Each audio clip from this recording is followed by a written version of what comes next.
I'm Connor Wold, and welcome back to another bonus episode of Old Oscar Countdown. Here, going to be talking about the upcoming Golden Globe Awards. This Sunday are going to be the award show, and in this video, I'm going to be predicting who I think is going to win in every single category.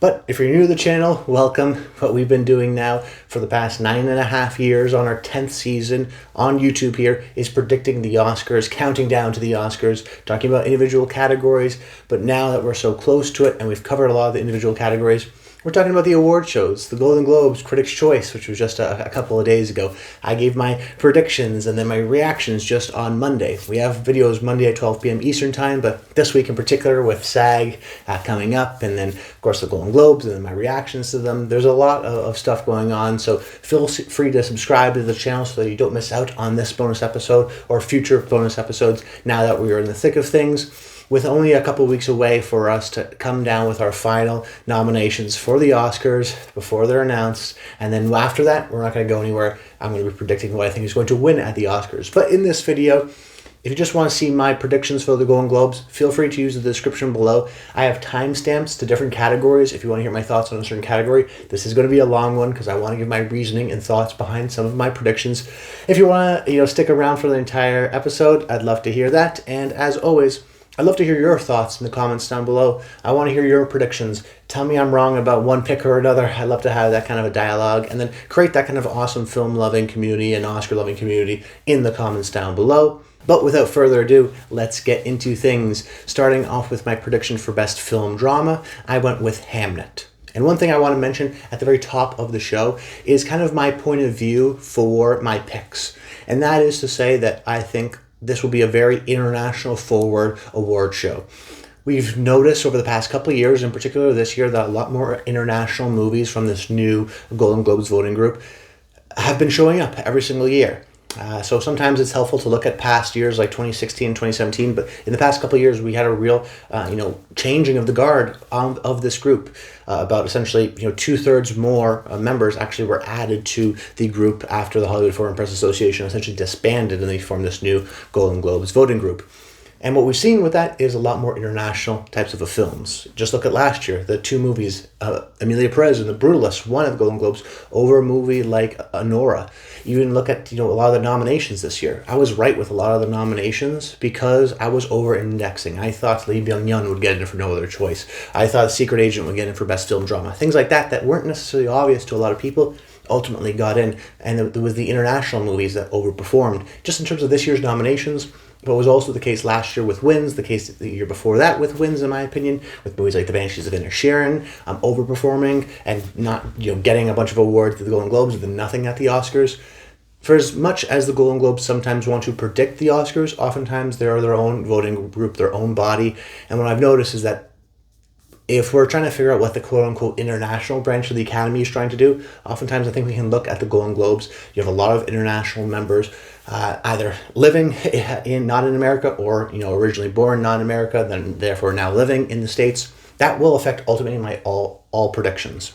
And I mention it at the very top here just because, to me, when I look at this category, there's essentially 3 films that could potentially win this category. First one being Sentimental Value. I've never been a big believer of this movie as a winner. It's always a movie that I think everyone kind of likes, but maybe doesn't have a lot of people that absolutely love it. You kind of need those you need the people that are really passionate about your movie, because this isn't a preferential ballot system. This is just check off who your favorite movie is.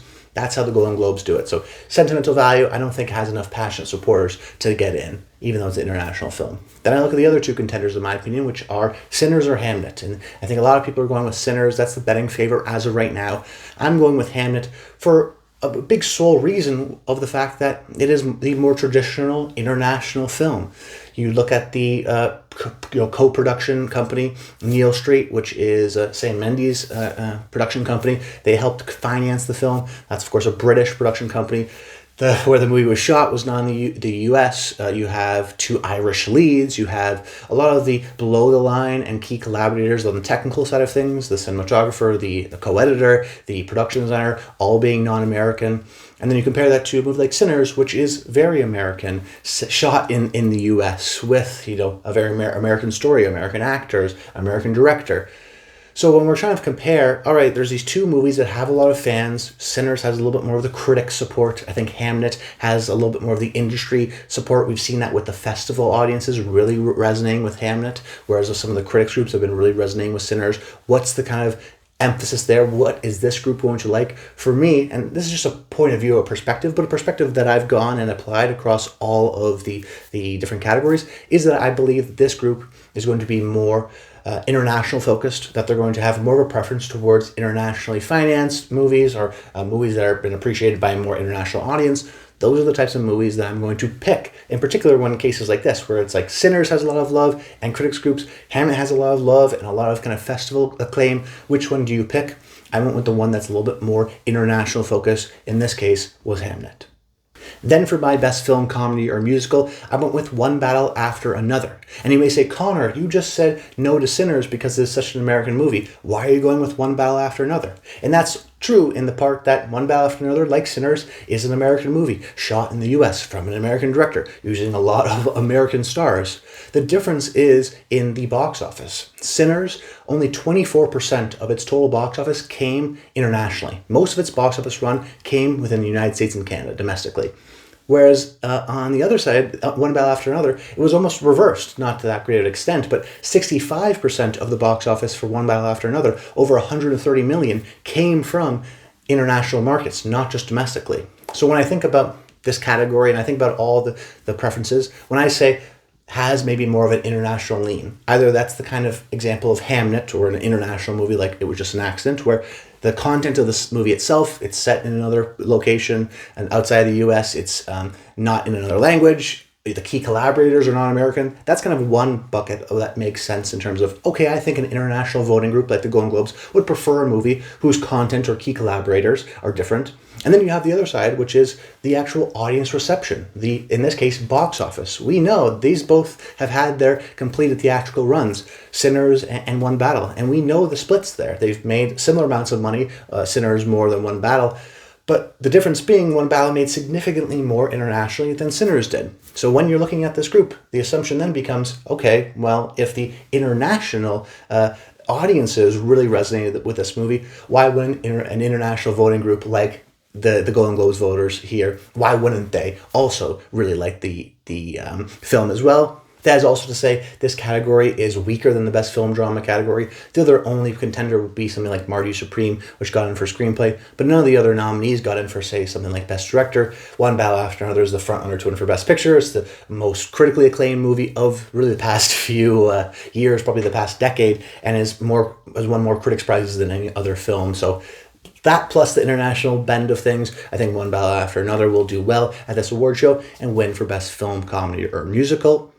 Then Best Actress in a Drama, I went with Jessie Buckley in Hamnet. Very confident in this one. First off, of the nominees, 6 nominees, only 2 of them have had their film also nominated for Best Film Drama. It's either likely going to be Jessie Buckley or Renate Reinsve. The difference is Jessie Buckley is in the entirety of Hamnet, where Renate Reinsve in Sentimental Value, there are stretches where she's not in the film at all. Jessie Buckley has been the clear favorite. Really coming out of the festival season, she gives a very involved, dramatic, intense performance at times, but also sensitive. There's an intense appreciation for her as an actress. There's no differences in terms of the international factor. They're both, non-American actors. The one difference to me is I think Hamnet is a stronger movie than Sentimental Value. I have it in for Best Film Drama.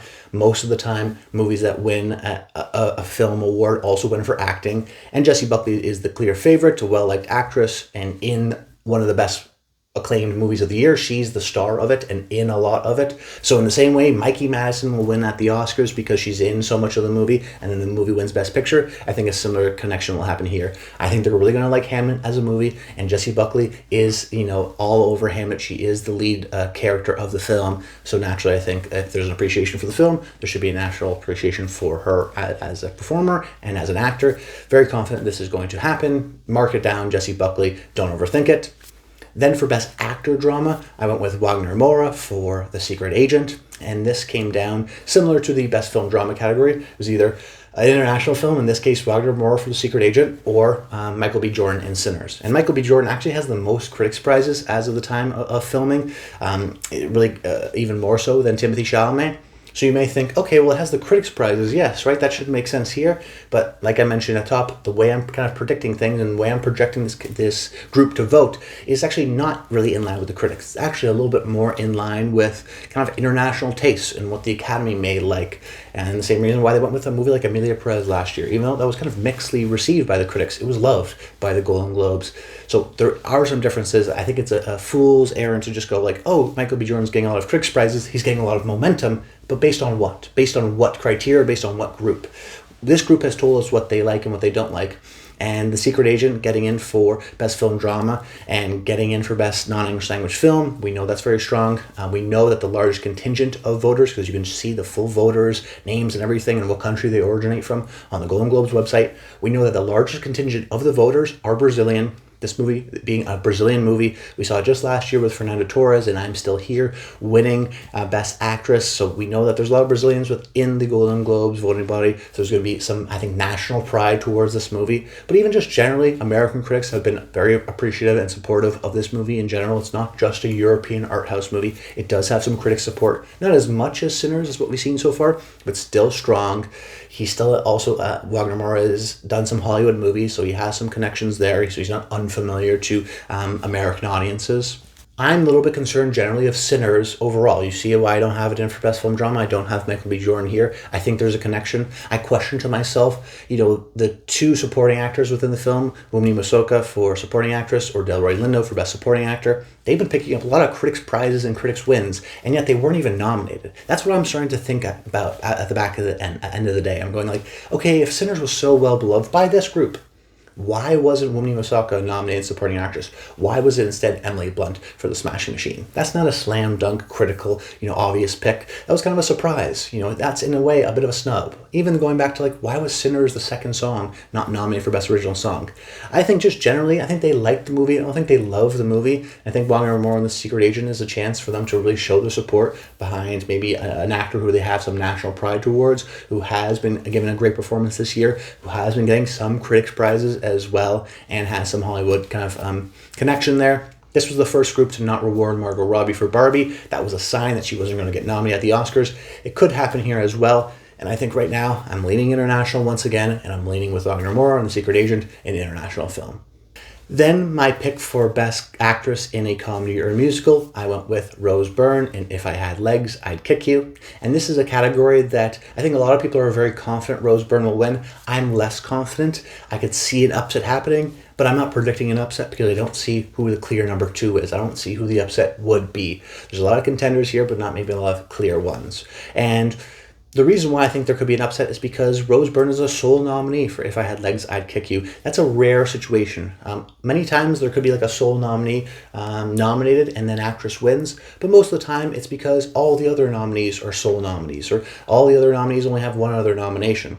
That's not the case. Chase Infinity with One Battle After Another, that's nominated for Best Film Drama, and I think or Best Film Comedy or Musical, and I think is going to win that category. Same thing with Emma Stone and Begonia. There's questions of why wouldn't they win if we know that they like those movies? Why would I go for someone like a Rose Byrne?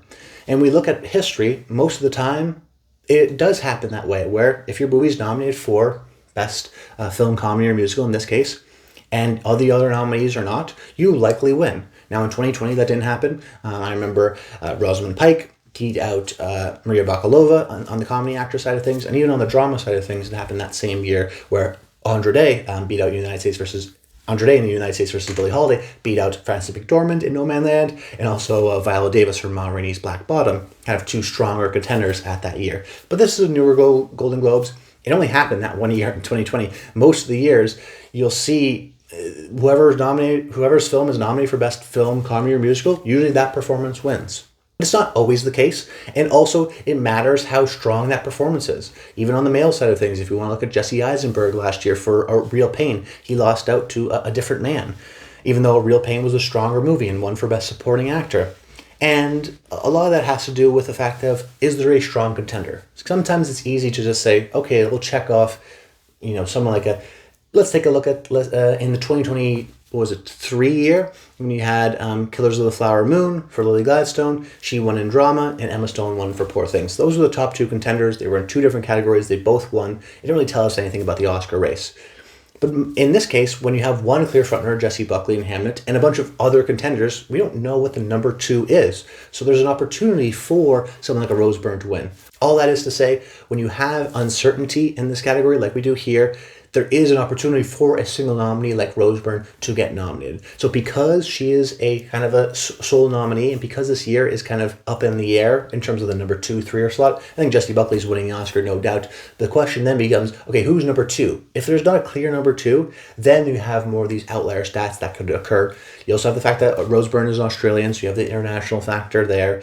She's been picking up a lot of critics' prizes. So, well, I do think there could be an opportunity for a upset here. I don't see who the number 2 clear opportunity is versus Rose Byrne, an international Australian actress who's been celebrated by the critics, who I guess would be the number 2 at the Oscars and has been getting a lot of acclaim for her performance. And unlike Jason Finney or Emma Stone, you're not questioning who the true lead of the movie is. You know, sometimes people will walk away with Begonia, I think, really liking Jesse Plemons over Emma Stone. Same thing with One Bell After Another. You can like DiCaprio, Sean Penn, and Benicio before you really like, let's say, Jason Finney and her performance. Whereas with Rose Byrne, you think about her, the movie's entirely on her face, literally, and that's a style of performance, a very involving frame-to-frame kind of performance that the Golden Globes often reward. They don't really love the co-lead or the borderline leading actor type of performance. They like the clear leading actor type of performance, the all-involved type, and that's what Rose Byrne is.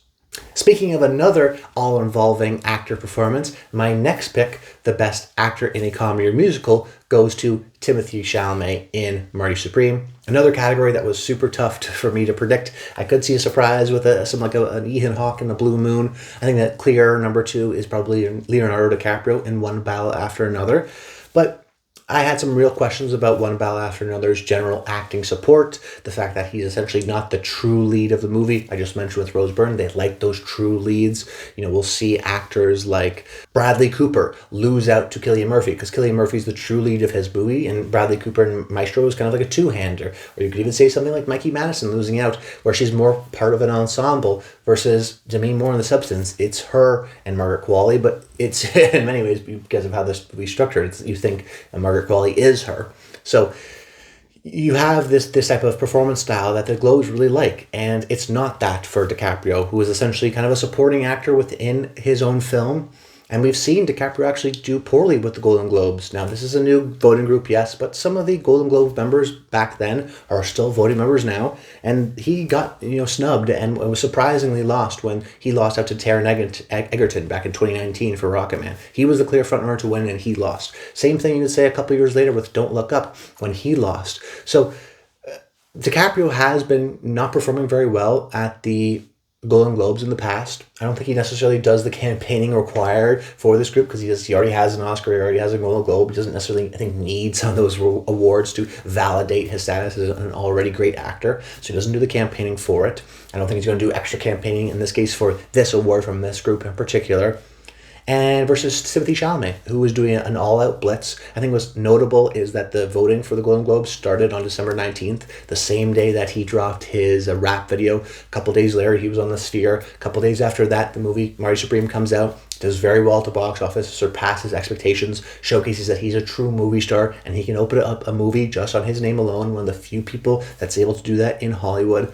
Then you see the film itself, which I think underperformed in terms of nominations, but still got in the key categories: picture, screenplay, of course, Chalamet. And then the performance itself, like I mentioned, is all-involving. He's in every single frame except for a couple of scenes. So when you think about everything in totality, you look at the number 2 or number 3 options, Blue Moon, Ethan Hawke, not really a strong movie in general. Got in for picture, but that's really it.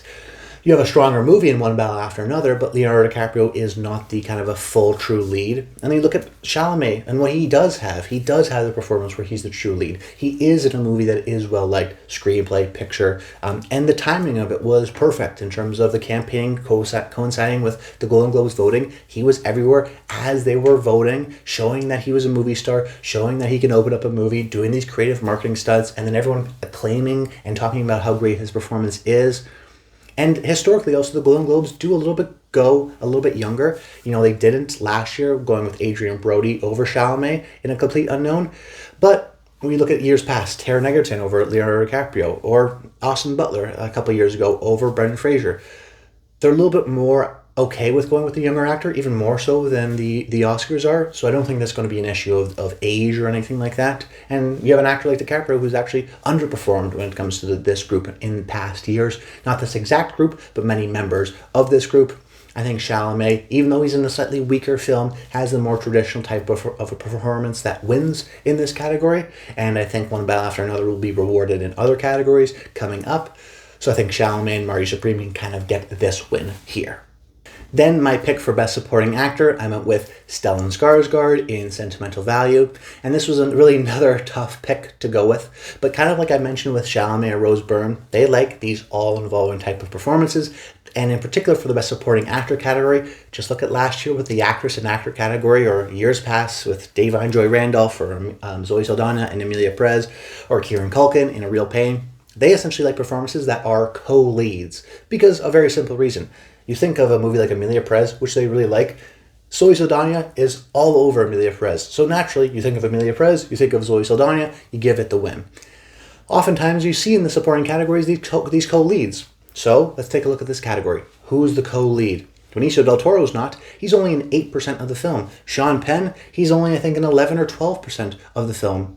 Stellan Skarsgård, he's in 40% of Sentimental Value. It's an arguable lead performance of the film.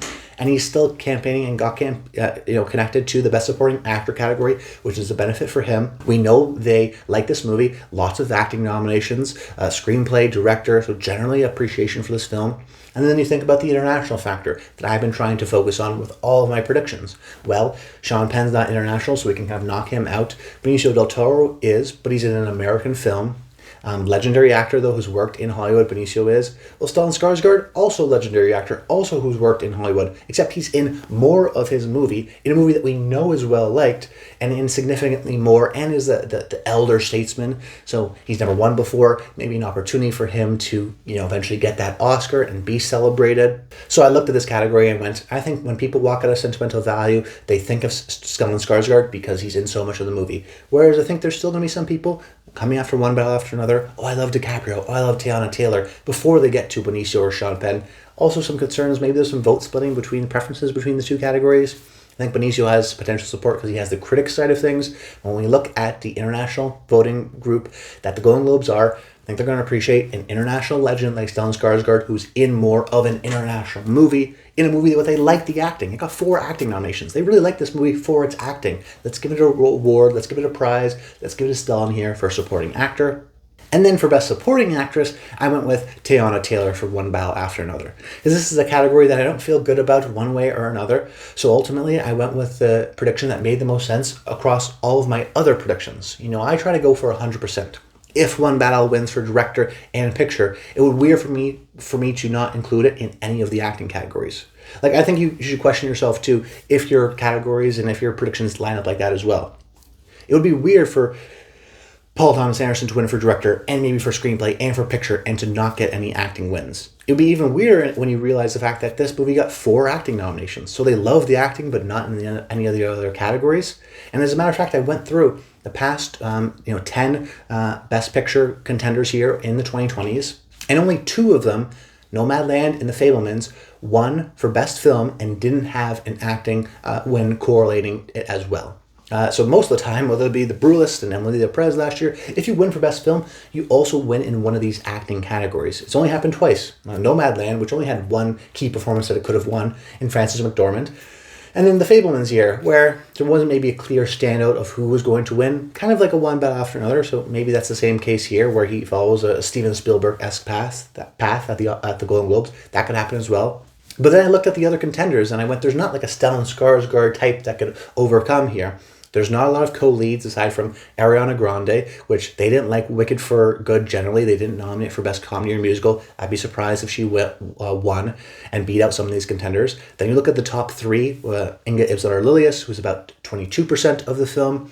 You have Amy Madigan, which is about 12% or 11%, and then Teyana Taylor, who's about 11-12% within the film. So they're all true supporting actresses in the movie. You may go with Inga Ibzar-Lilius, but then the question is, will there be some people who vote for Elle Fanning? Is there going to be any vote splitting? You also have concerns that she's in 24% of the movie, but her character is very passive, so she's not necessarily active, so sometimes you forget she's in the movie sometimes, except for a couple of scenes. Whereas Amy Madigan, Weapons, she's very involved. She's, very impactful with her limited screen time. I would say Teyana Taylor is also very impactful with her limited screen time.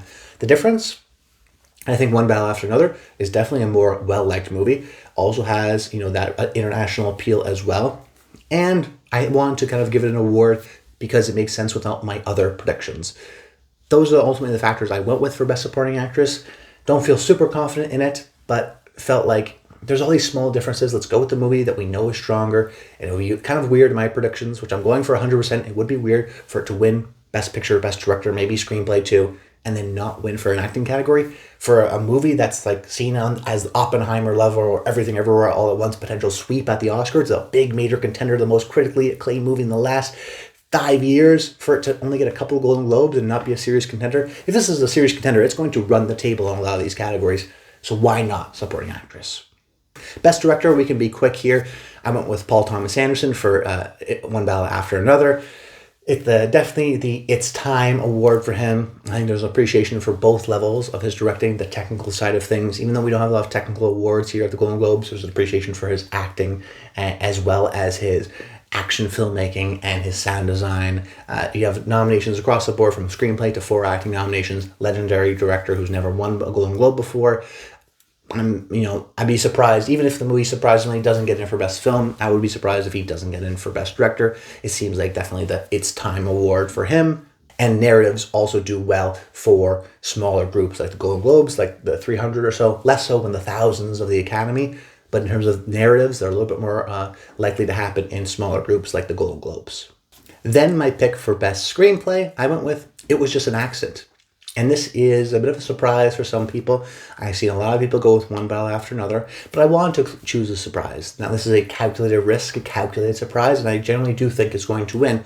But I was looking at all my predictions, and I was realizing that I'm going with the favorite in almost every category. Not the best film drama, I went with Hamnet, but every year there's a surprise. So sometimes in your predictions, even though it's not comfortable, if you want to go for 100% like I'm always trying to get, you have to predict the surprises because there's going to be a surprise. Okay, well, where are there going to be surprises? Oftentimes, it's in the best screenplay category. You look at the past few years. Conclave doesn't win for best film drama. That goes to The Brutalist, but it gets screenplay. You think of Belfast back in 2021. The Power of the Dog wins for best film drama. Doesn't win for screenplay. That goes to Belfast. We see this time and time again. Many years in which the best screenplay winner is not also the best film drama or best picture winner, that there isn't always a clear overlap. And that's because, and this may be a stupid thing to say, but I think it's true, the Golden Globes look at each category individually. Some award shows, best picture, best director, best actor, screenplay, they just give it all to the same movie. But the Golden Globes, and we see this with their nominations, look at the actual category itself and think, does this movie, even if I really like it, does it have a great screenplay or does it have great directing? That's why we see these splits with the Golden Globes. That's why I theorize Wicked for Good got 5 nominations but not in for Best Film, Comedy or Musical. Because they may go, oh, I like Cynthia Erivo, I like the acting, I like the couple of the songs, but I didn't think the movie worked as a whole, so I'm not going to nominate it in the film category. In the same way, they go with The Brutalist. You think of that movie, they love that movie. They love the acting, they love the directing, but the strength of the movie wasn't that script. But then you look at a movie like Conclave, the strength of the movie is the script. It's the twisty-turny factor of things. I think a similar thing is going to happen this year. One Battle After Another is going to win for director,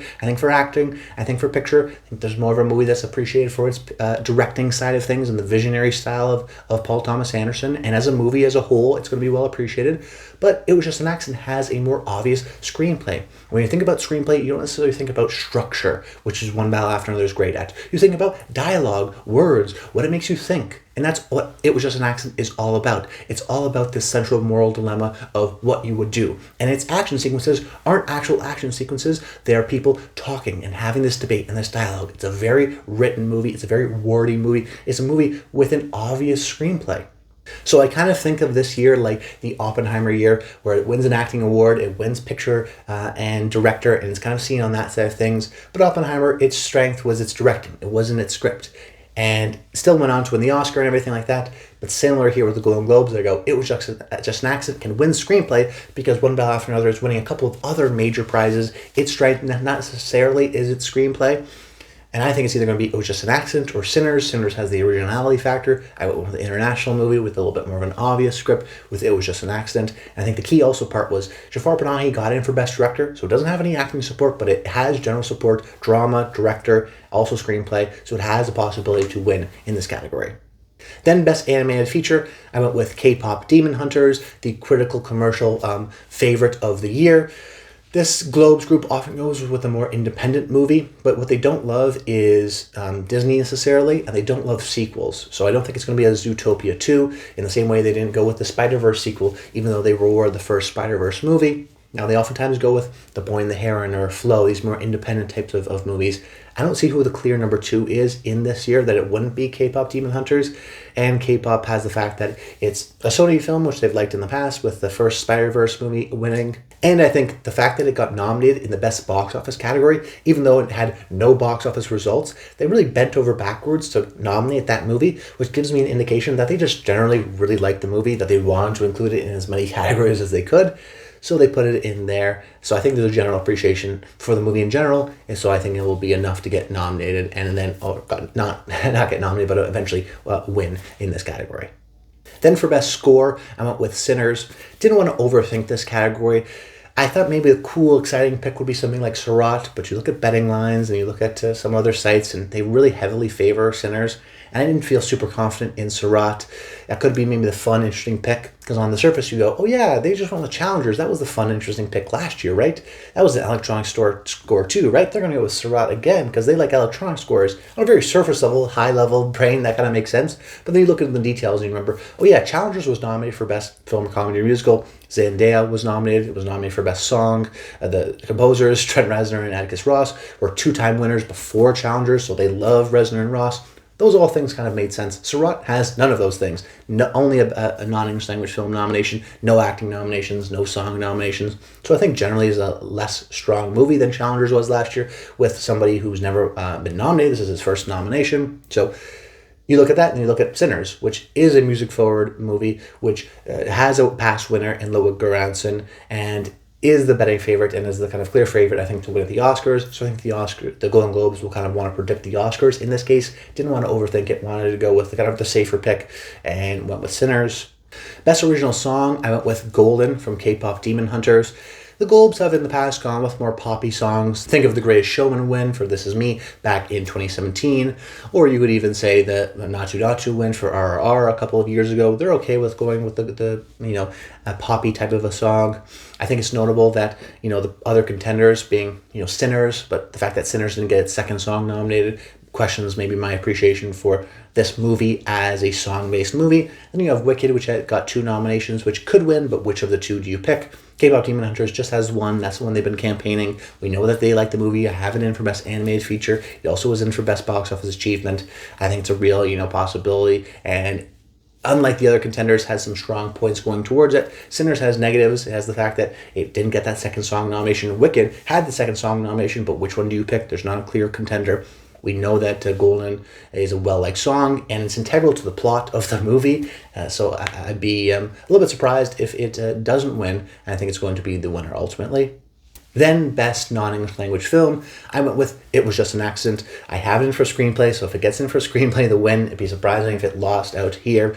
To me, it's either this movie or Sentimental Value, since they both got in for director and screenplay. The difference ultimately is that Sentimental Value has the acting support, which It Was Just an Accident does not. Now, you may go, okay, it has acting support, therefore it's going to win, right? Not necessarily. Like I mentioned before, this group likes to go one by one, category by category, and really consider what the category is. Wicked for Good was a liked parts, but didn't like it all, so it didn't get nominated for Best, comedy or musical, even in a weak category. Similarly here, I think they're going to go one by one and go, we really like the acting, but this is the best film overall. What did we like about the entire film generally? What is a movie we generally well like?